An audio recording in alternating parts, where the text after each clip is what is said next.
Brought to you by Chitale बंधू.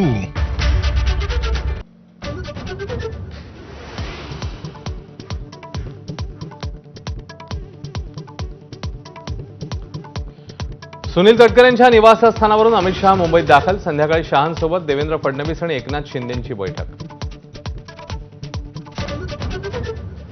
रायगडावर अमित शहांकडून शिवरायांना अभिवादन. मुख्यमंत्र्यांसह दोन्ही उपमुख्यमंत्र्यांकडून मानवंदना. शिवरायांच्या आदर्शांवरच मोदी सरकार आधारित. शहांचे गौरवोद्गार. पाचाडमध्ये अमित शहांकडून मासाहेब जिजाऊंना अभिवादन. फडणवीसांसह शिंदे, अजित पवार, शिवेंद्रराजे, उदयनराजे उपस्थित. रायगडावर शेवटच्या क्षणी एकनाथ शिंदेंच्या भाषणाचा निर्णय. मात्र अजित पवारांना भाषणाची संधी नाही. शिंदेंची नाराजी नको म्हणून फडणवीसांनी आग्रह केल्याची चर्चा. छत्रपतींचा अवमान करणाऱ्यांविरोधात कठोर कायदा करण्याची, राजभवनात शिवस्मारक उभारण्याची उदयनराजे यांची मागणी. महाराजांचा अपमान करणाऱ्यांना टकमक टोकावरून ढकलून देण्याचीच इच्छा. फडणवीसांचं वक्तव्य.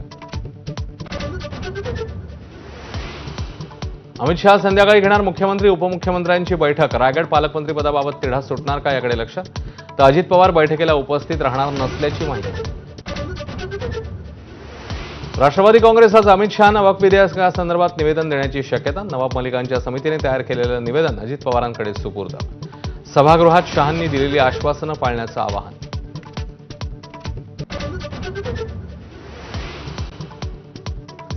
रायगडचा पालकमंत्री हा शिवसेनेचाच असेल. संजय शिरसाट यांचा पुनरुच्चार. पालकमंत्रीपदाच्या विषयावर आज चर्चा नाही. खासदार सुनील तटकरे यांची माहिती. 3 अष्टविनायक मंदिरांमध्ये पोशाखाची नियमावली लागू. पिंपरी चिंचवड देवस्थान ट्रस्टचा निर्णय. मोरगाव, थेऊर, सिद्धटेकच्या मंदिरात तोकड्या कपड्यांवर बंदी. साताऱ्यामध्ये आज शरद पवार, अजित पवार एकाच बैठकीला उपस्थित. रयत शिक्षण संस्थेच्या बैठकीसाठी शरद पवार दाखल.